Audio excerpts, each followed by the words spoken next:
What is up everybody. हमारे पिछले video में हमने प्रिंट फंक्शंस के काफी सारे मेथड्स देखे थे और देखा था कि हम कैसे यूनिकली प्रिंट फंक्शन को यूज कर सकते हैं। इस वीडियो में मैं आपको बताऊंगा कि आप ओएस मॉड्यूल को कैसे यूज कर सकते हैं अपने पाइथन प्रोग्रामिंग के अंदर एंड उसका यूज क्या है basically. So without wasting your time let's get started. तो गाइस सबसे पहले मैं क्या करूंगा, मैं राइट क्लिक करूंगा इस पे और न्यू पेज आऊंगा। न्यू पेज आने के बाद मैं लिखूंगा पाइथन फाइल में मैं नाम लिखूंगा tut7 बिकॉज ये 7वां ट्यूटोरियल है एंड मैं इसको थोड़ा जूम इन करूंगा। अब मैं यहाँ क्या लिखूंगा, मैं सबसे पहले लिखूंगा import os।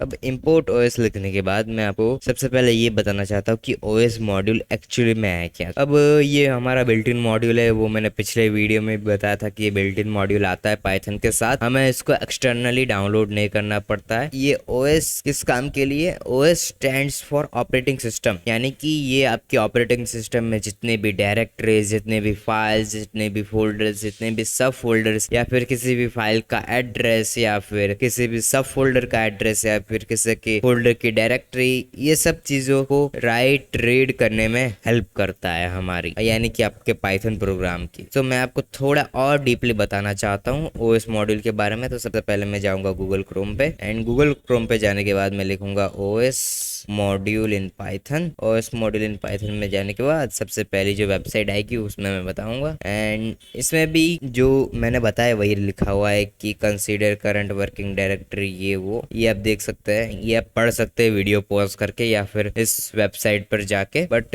मैं आपको सिंपल हिंदी में बता दूं कि ये हमारे डायरेक्टरी, फाइल एंड सब फोल्डर एंड किसी भी फोल्डर का एड्रेस इस रिलेटेड हमारे काम में आता है, यानी कि डायरेक्टरी के रिलेटेड काम के लिए हम ओएस मॉड्यूल का यूज करते हैं। अब मैं आपको उसका एक छोटा सा फंक्शन दिखा दूं, बहुत ही क्यूट सा फंक्शन है और बहुत अच्छा फंक्शन है। तो मैं इधर लिखूंगा ओएस, मैं सबसे पहले लिखता हूँ प्रिंट, देन मैं लिखता हूँ ओएस डॉट गेट cwd। अब गेट cwd का मतलब क्या है, गेट cwd का मतलब है गेट का मतलब तो हम सबको पता है एंड CWD का मतलब है current working directory, CWD। I am sure कि आपको ये समझ में आ गया होगा कि ये गेट से CWD का मीनिंग क्या है। तो मैं जैसे रन करूंगा इसको एंड आप देख सकते हो कि इधर आ चुका है हमारा path, C users devil Python programs Python advance करके ये हमारा पाथ आ चुका है।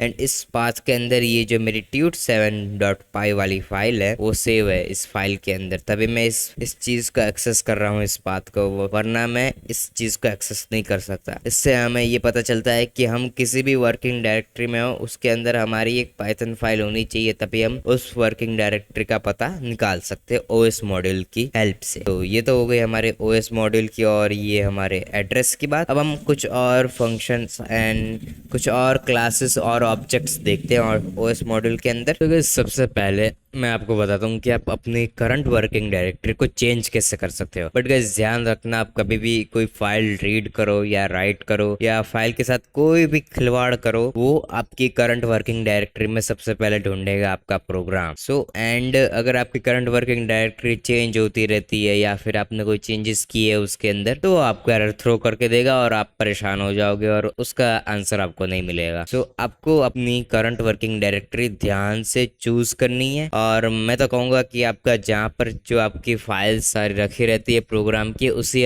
के अंदर जो भी फाइल आपको रीड करनी हो या फिर राइट करनी हो उसको डालो एंड सिंपल सा अपना प्रोग्राम रन करो। बाकी तो अगर आपको चेंज ही करनी है तो फिर आपको ध्यान में रख के चेंज करनी पड़ेगी। सो उसके लिए आपको कुछ नहीं करना, आपको लिखना है os.chdr एंड मैं इसको लिखूंगा, इसको दूंगा C, यानी कि मैं इसको C ड्राइव में चेंज करना चाहता हूँ मेरी करंट वर्किंग डायरेक्टरी को। एंड मैं एक काम करता हूँ, इस लाइन को कॉपी करके इधर ला देता हूँ ताकि हम देख सके कि हमारी डायरेक्टरी चेंज हुई है कि नहीं। तो मैं जैसे ही रन करूंगा तो आप देख सकते हो सबसे पहले तो आया ये मेरा पाथ, जो पाथ था ये, एंड देन उसके बाद आई C, यानी कि ये अब मेरी करंट वर्किंग डायरेक्टरी चेंज हो चुकी है। अब ये C ड्राइव के अंदर है मेरी करंट वर्किंग डायरेक्टरी। तो कुछ इस तरह से आप अपनी डायरेक्टरी चेंज कर सकते हो। ये कभी कभी हम यूज करते हैं जब हमें कोई फाइल दूसरी ड्राइव से या फिर कोई दूसरे पाथ से निकाल के लानी होती है या फिर कोई दूसरी जगह से लानी होती है जो आपके प्रोजेक्ट फाइल्स के बहुत ही दूर है, यानी कि उस ड्राइव में है ही नहीं, दूसरी ड्राइव में, अलग ड्राइव में है, तब हम इस टाइप की चीजों का यूज करते, चेंज करते अपने डायरेक्टरी को एंड हमारे पाइथन प्रोग्राम को इजी बनाते हैं। अब हम बात करते हैं हमारे नेक्स्ट मॉड्यूल फंक्शन के बारे में। तो अब हम बात करेंगे हमारे लिस्ट dir फंक्शन के बारे में। ये फंक्शन क्या करता है? ये फंक्शन कुछ नहीं करता गाइज, ये फंक्शन सिर्फ आपकी जो करंट वर्किंग डायरेक्टरी होती है, जो हमने पिछले अभी देखा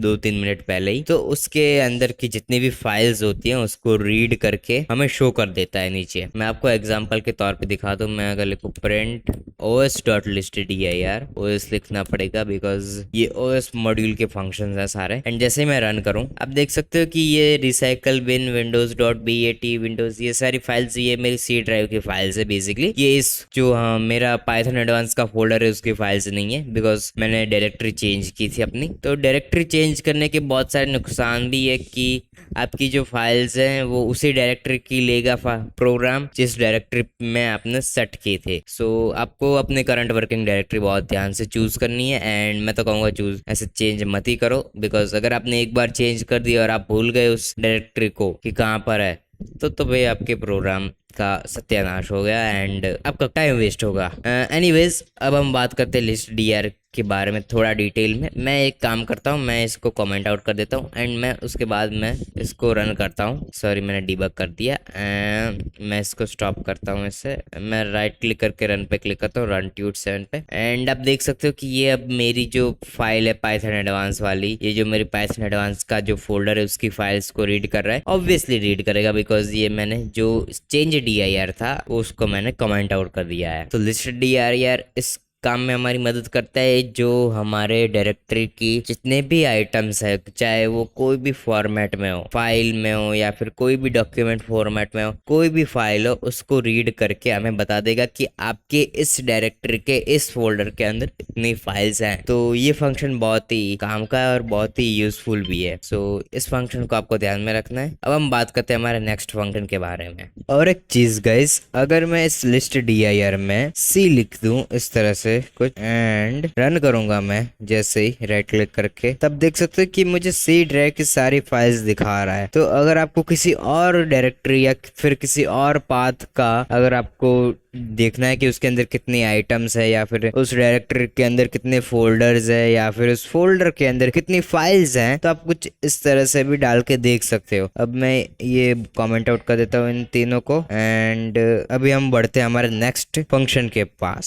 सो जो हमारा नेक्स्ट फंक्शन है ओएस मॉड्यूल के अंदर वो है mkdir। अब mkdir का मतलब क्या है और मैंने ऐसे ही बोल दिया, बट इसका मतलब बहुत ही सिंपल है और ये बहुत ही इजी काम करता है, बहुत ही इंटरेस्टिंग काम करता है। ये करता क्या है, ये बनाता है फोल्डर्स हमारी डायरेक्टरी के अंदर, यानी कि हमारी करंट वर्किंग डायरेक्टरी के अंदर या फिर हम अगर डायरेक्टरी चेंज करें उसके अंदर। तो आओ देखते हैं कैसे बनते हैं फोल्डर्स। तो मैं इधर लिखूंगा os.mkdir, देन उसके बाद मैं इधर लिखूंगा फोल्डर का नाम। फोल्डर का नाम आप कुछ भी रख सकते हो। मैं अभी लिखता हूँ इधर tut7 लिखने के बाद मैं जैसे रन करूंगा आप देख सकते हो कि इधर tut7 आ चुका है। अब मुझे क्या करना है, tut7 के अंदर एक और फोल्डर बनाना है। तो मैं क्या करूंगा, मैं इधर लिखूंगा स्लैश एंड लिखूंगा tut8 एंड जैसे रन करूंगा बहुत ही स्ट्रेंज आउटपुट आएगा। तो कुछ इस तरह से मैं tut8 को भी इसके अंदर डाल सकता हूँ। तो इस तरह से आप फोल्डर के अंदर सब फोल्डर भी बना सकते हैं mkdir का यूज करके। अब ये तो हो गई फोल्डर बनाने की बात और ये बहुत ही ईजी है। जो लोग लिनक्स यूज करते हैं या फिर उबुंटू वगैरह यूज करते हैं अपने ऑपरेटिंग सिस्टम में, उनको तो ये पता ही होगा बिकॉज वो जो टर्मिनल आता है उनका उसमें यही सारे कमांड्स चल रहे होते हैं। सो इसको अभी हम साइड में रखते हैं। अब हम बात करते हैं हमारे दूसरे फंक्शन की तरफ। सो जो हमारा दूसरा फंक्शन है वो बहुत ही अच्छा काम करता है, लोगों के नाम बदल देता है। तो मैं इधर लिखूंगा os.rename एंड इससे तो आपको पता चल ही गया होगा कि मैं किसकी बात कर रहा हूँ, os.rename की। एंड मैं काम करता हूँ, मैं ये जो मेरी main.py है उसका नाम चेंज कर देता हूँ। main.py से मैं चेंज करके रख देता हूँ tutorial.py। आप देख सकते हो main.py से नाम हटके आ चुका है tutorial.py। तो कुछ इस तरह से आप अपने फाइल्स के नाम भी रिनेम कर सकते हो ओएस मॉड्यूल का यूज करके। बट शर्त ये है कि ये जो फाइल्स है सारी वो आपकी या तो करंट वर्किंग डायरेक्टरी में होनी चाहिए या फिर जो आप डायरेक्टरी सेट की है उसके अंदर होनी चाहिए। फिलहाल मैं अपनी करंट वर्किंग डायरेक्टरी में हूँ एंड मेरा प्रोग्राम भी अभी करंट वर्किंग डायरेक्टरी में है, इसलिए ये इजीली चेंज हो जा रही है। अगर जब मैंने ये चेंज कर दी मेरी डायरेक्टरी एंड मैं जैसे रन करूंगा मुझे देगा बहुत बड़ा सा एरर, बिकॉज main.py तो है ही नहीं सी ड्राइव में तो कुछ नहीं है प्रोग्राम फाइल्स के सिवाय। तो चेंज करने में ये सारे कपले हो जाते हैं एंड परेशान हो जाता है आदमी यार कि ये क्या हो चुका है। तो अभी मैंने इसको कमेंट आउट कर दिया है। मैं अभी फिर से राइट क्लिक करके रन करता हूँ इसको। ये भी एरर जा नहीं रहा, कोई बात नहीं, इसको हम मिनिमाइज कर देते हैं। अब हम बात करते हैं हमारे दूसरे ओएस मॉड्यूल के फंक्शन के बारे में। तो जो हमारा दूसरा फंक्शन है उसका नाम है os.envarn.get। अब ये क्या करता है? अब ये फंक्शन दिखाने से पहले मैं आपको एक चीज दिखाना चाहता हूँ। तो मैं काम करूंगा, मैं आपको ले जाऊंगा अपने फाइल एक्सप्लोरर में। फाइल एक्सप्लोरर के अंदर मैं जाऊंगा अपने दिस पीसी पे, राइट क्लिक करूंगा, प्रॉपर्टीज में जाऊंगा। प्रॉपर्टीज में जाने के बाद मैं जाऊंगा इधर एडवांस सिस्टम सेटिंग्स के अंदर एंड उसके अंदर मैं जाऊंगा एनवायरनमेंट वेरिएबल्स के अंदर। अब आप देख सकते हो कि ये सारे एनवायरनमेंट वेरिएबल्स है, यानी कि ये मेरे सिस्टम के बनाए गए, विंडोज के बनाए गए वेरिएबल्स है एंड इसको मैं छेड़ाखानी इसमें कर सकता हूँ, इजीली कर सकता हूँ, बट मुझे करने की जरूरत नहीं है। एनीवेज अब हम बात करते हैं हमारे एनवायरनमेंट वेरिएबल्स के ऊपर। तो एनवायरनमेंट वेरिएबल्स वो तरह के वेरिएबल्स होते हैं जस्ट लाइक पाथ, देन आता है टेम्परेरी। अब ये सारे वेरिएबल्स क्या काम में आते हैं? कोई भी फाइल हमें एक्सेस करनी हो टर्मिनल से या फिर पावर शेल से या फिर हमारे कमांड प्रॉम्प्ट से, तो हम इन सारे वेरिएबल्स का यूज करके ही उस फाइल को एक्सेस कर सकते हैं। एग्जांपल के तौर पे अगर मैं विंडोज पावर शेल खोल लूं मेरा एंड उसमें लिखूं पाइथन एंड जैसे एंटर मारूं तो ये मेरा पाइथन का ये जो इंटरप्रेटर है वो चल जाता है। क्यों चल जाता है? बिकॉज मैंने उसका पाथ इधर दिया हुआ इस वेरिएबल के अंदर। ये पाथ नाम का जो वेरिएबल है ये मीडिएटर का काम कर रहा है एक दूसरे में एड्रेस स्वैप करने के लिए। तो कुछ इस तरह से ये जो हमारे एनवायरनमेंट वेरिएबल्स होते हैं एंड हम इसको कैसे यूज कर सकते हैं ओएस में वो हम देखते हैं। तो मैं इधर लिखूंगा os.envron.get एंड मैं काम करता हूँ इसको प्रिंट स्टेटमेंट के अंदर लिख देता हूँ ताकि हमें साफ साफ क्रिस्टल क्लियर दिखे जो भी हम कर रहा है इधर। एंड मैं काम करता हूँ, मैं इधर दे देता हूँ, क्या दूं मैं इधर, एक काम करता हूँ पाथ लिख देता हूँ। पाथ ये जो हमने वेरिएबल देखा उसी को ही डाल देते पाथ वेरिएबल को। कहाँ गया हमारा पाथ? ये रहा। ये पाथ नाम के वेरिएबल को मैं डालता हूँ एंड जैसे रन करूंगा मैं इसको, आप देख सकते हो कि ये जितने भी सारे एड्रेसेस हैं यानी कि जो पाथ हैं फाइल्स के उसको एड्रेसेस भी बोलते हैं। तो वो सारे के सारे एड्रेसेस मुझे एक लाइन में मिल चुके हैं। सो कुछ इस तरह से हमारे एनवायरनमेंट वेरिएबल्स भी होते हैं और वो हमारे बहुत काम में आता है, बट हम इसका ज्यादा यूज नहीं करते। हम कभी यूज करते हैं जब हमें बहुत ज्यादा यूज होते हैं एनवायरनमेंट वेरिएबल्स की, जस्ट लाइक कि हमें कोई कमांड टर्मिनल से रन करवानी हो या फिर पावर शेल से रन करवानी हो, तब हम इन सारे फंक्शंस एंड एनवायरनमेंट वेरिएबल का यूज करते हैं। अब बढ़ते हैं हम हमारे नेक्स्ट फंक्शन की तरफ। जो हमारा नेक्स्ट फंक्शन है ओएस मॉड्यूल के अंदर उसका नाम है path.join। अब ये क्या करता है? तो सबसे पहले मैं इसको कमेंट आउट कर देता हूँ एंड आपको बताता हूँ कि ये path.join क्या कर। अब मैं इधर एक प्रिंट स्टेटमेंट लिखूं सिंपल सा एंड उसके अंदर लिखूं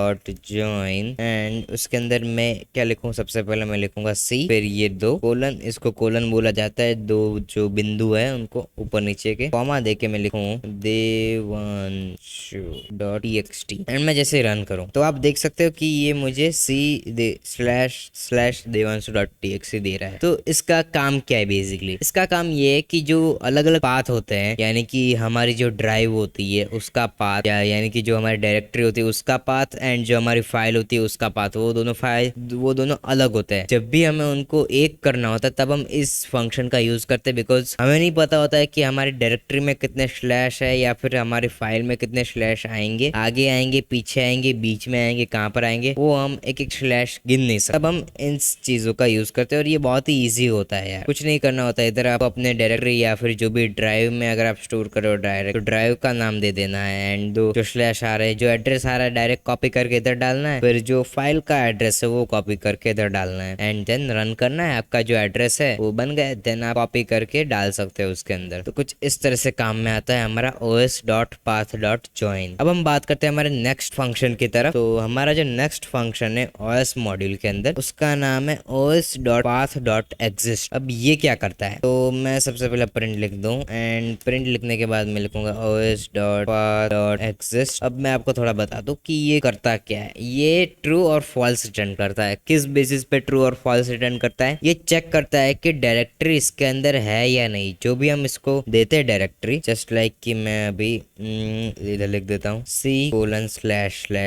लिख देता हूँ। मेरा HP करके एक फोल्डर है एंड मैं जैसे ही रन करूँ इसको तो ये मुझे ट्रू रिटर्न कर रहा है बिकॉज मेरे C ड्राइव में ये फोल्डर है। बट अगर मैं HP की जगह में कोई और फोल्डर डाल दूं, जस्ट लाइक कि टेल लिख दूं, तो मैं जैसे रन करूंगा तो ये मुझे फॉल्स रिटर्न कर रहा है बिकॉज ये मेरी जो डायरेक्टरी है उसके अंदर ये फोल्डर एग्जिस्ट ही नहीं कर रहा है ही नहीं। तो ये हम तब यूज करते हैं जब हमें नहीं पता होता कि हमारे डायरेक्टरी के अंदर फोल्डर है या नहीं। हम ये हमारे हेल्प में आता है हमारे डायरेक्टरी की सारी चीजों को चेक करने के लिए एंड बहुत ही इजी एंड अच्छा फंक्शन है। अब हम बात करते हैं हमारे दूसरे फंक्शन के बारे में जिसका नाम है os.login एंड ये फंक्शन मैंने आपको मेरी प्रिंट वाली वीडियो में बताया था कि ये क्या है, बट फिर भी इस वीडियो में मैं बता देता हूँ बिकॉज ये बहुत अच्छा फंक्शन है एंड मैं जैसे रन करूंगा आप देख सकते हो ये डेविल दिखा रहा है। ये कब ऐसा दिखाता है, जब आपका जो यूजर होता है, यूजर ये जो मेरा यूजर है, ये मेरे यूजर का नाम डेविल है, तब ये मुझे डेविल दिखा रहा है। अगर मेरे यूजर नाम का नाम कोई और होता, जस्ट लाइक कि देवांशु होता या फिर कोई और होता, शुभम होता या फिर